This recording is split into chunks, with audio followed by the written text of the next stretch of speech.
Designer fashion in 2025 is complicated. Prices keep going up, quality is not what it used to be, and the big brands seem more and more interested in just churning out a constant rotation of new products rather than designing heirloom quality pieces that we'll treasure forever. But here's the thing. I am not here to say luxury is dead or I'm selling my whole collection. Not at all. However, I am changing the way I shop in 2025 and beyond. I will share with you ways I'm planning to be more intentional with what I will and will not purchase, keeping both quality and ethics in mind. If you are feeling a little burned out by the constant rotation of new releases, then you may want to think about some of these changes as well. This video is going to piggyback a little bit off of last week's video where I discussed how luxury fashion has gotten pretty boring, repetitive, and overwhelming.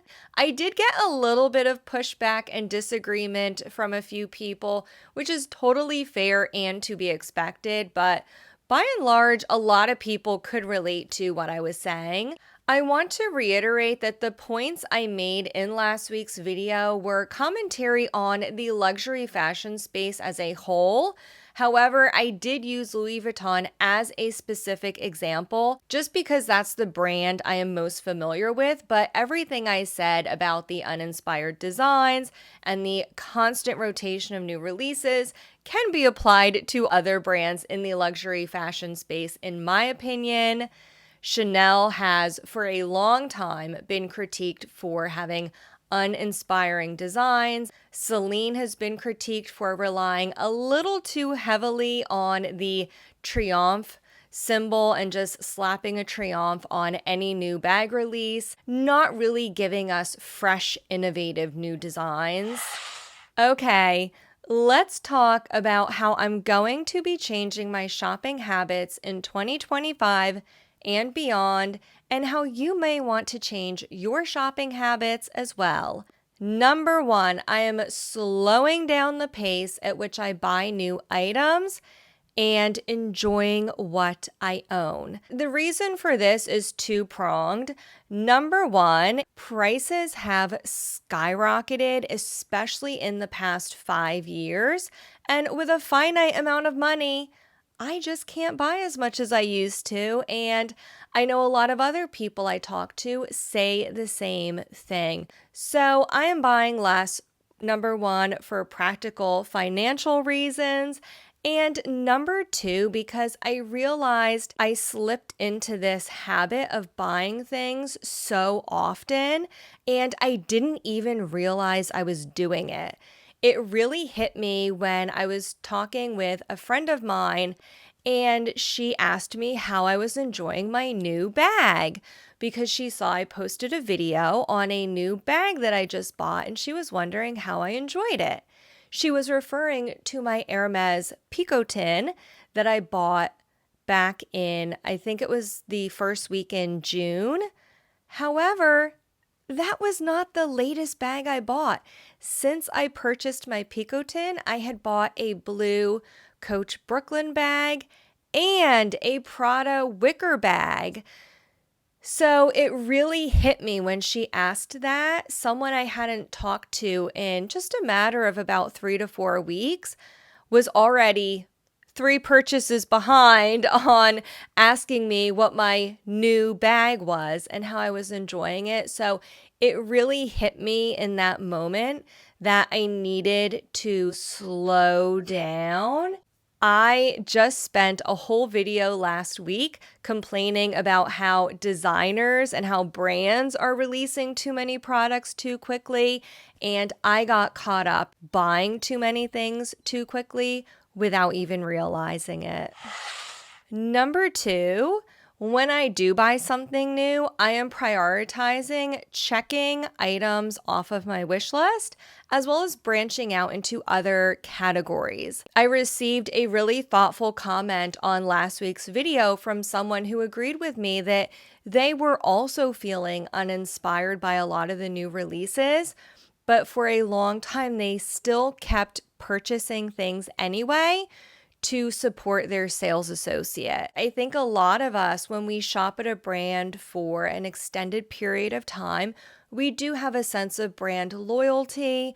We've also built up a relationship, so to speak, with our sales advisor where we get to know them, and we do feel a little bit of pressure to keep buying as a loyal client. What I want to do, because I have, as I mentioned earlier, a finite budget and a finite space in my closet to store all of these things, I want to focus on checking those pieces off my wish list that I've been putting off for years, those classic timeless items that are going to fill in those gaps in my wardrobe. I do not need the latest seasonal release. But there are a few classic bags from Chanel that I would like to buy. There's also a couple classic bags from Hermes that I would like to buy. It is not a Kelly or a Birkin. I keep putting them off because I keep spending my money on other things. So there's a couple things I have my eye on, and I'm looking for more of those classic timeless pieces where I have fewer of them, but they will last a very long time. So that's what I'm prioritizing, as well as expanding more into other categories. There are some other things I would like to purchase, like a few more pieces of fine jewelry. So I'm going to be putting those up on my list above seasonal new releases, and I'll be buying fewer of them throughout the year. But when I do add them into my wardrobe, I think they're really going to be staple pieces that I can use and wear for many, many years to come and get a lot of value out of those pieces.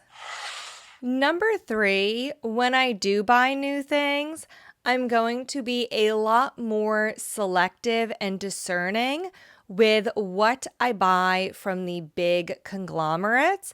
And I'm going to try shopping different brands as well as shopping the pre-loved secondary market. A lot of the brands we all know and love are owned by these conglomerate groups. A few examples under LVMH, of course, we have Louis Vuitton, Dior, Fendi, Givenchy, Celine. In the Kering group, we have brands like Gucci, Saint Laurent, Bottega Veneta, Alexander McQueen, and Balenciaga. These are just some of their top brands, to name a few, in case you were not familiar with what brands are included in those groups. And I really want to explore different brands, and a lot of this has to do with ethical concerns. There's been a lot of scandals over the past couple years with the way these luxury pieces are being manufactured, specifically in Italy. There have been a lot of investigations done by Italian authorities looking into labor practices in Italy. These scandals have included some LVMH brands, including Dior and most recently Loro Piana. So it does worry me a little bit to see that these brands, who are owned by the same parent company as Louis Vuitton, for example, because that's a brand that I shop at a lot, these brands are all owned by the same parent company. And from my understanding, labor exploitations and supply chains that are not exactly transparent are a pretty big problem in the fashion space, not just with designer fashion, but the entire fashion industry as a whole. So it's made me a little bit more apprehensive. I am not feeling very sure about how these items are made, what's going on behind the scenes with these companies, and do I want to continue buying new from them? I'm taking this as a sign to start looking into the ethics behind how these things are made, what the labor practices are like. I've recently come across some websites that offer ratings on a brand's supply chain. I'm going to link to those resources in the video description box below. So I'm still doing my own research on this topic, and I've been uncovering some really great resources. So going forward, when I buy something, I'm also going to be keeping those ethical considerations in the forefront and using that to also guide my purchasing choices. I did mention just a few minutes ago, I'm still looking to buy things from brands like Chanel, Hermes. There are some Louis Vuitton pieces on my wish list. For those pieces, I am also looking more and more into getting things pre-loved from the secondary market. Especially right now, there are some really good deals on the pre-loved secondary market. I am a huge fan of shopping pre-loved. I know there are people out there who have been scammed and who are not very eager to shop pre-loved, and I totally understand those hesitations, but I think there is a good way to shop safely online. If you're hesitant to shop pre-loved, I recommend sticking with the major known platforms, places like Fashion File or Rebag or Yugi's Closet. A lot of those platforms offer returns if you're not happy with your product. Always read the fine print first, and they do authenticate. However, no matter who you buy from, always get your own second independent authentication done. A brand that I've worked with a lot on authentications is called Legit Grails. They are very good, and they do offer a wide variety of brands that they will authenticate. This is not sponsored, but I have worked with them in the past. I do like them very much. I also work with a few other smaller independent resellers, small businesses. I will link to some of my favorites in the video description box below, but those are all the changes I'm making going forward. I would love to know what else you would add on this list, how you are changing your shopping habits moving forward. As always, I'll leave another video up here for you to watch next, and I'll see you in the next one.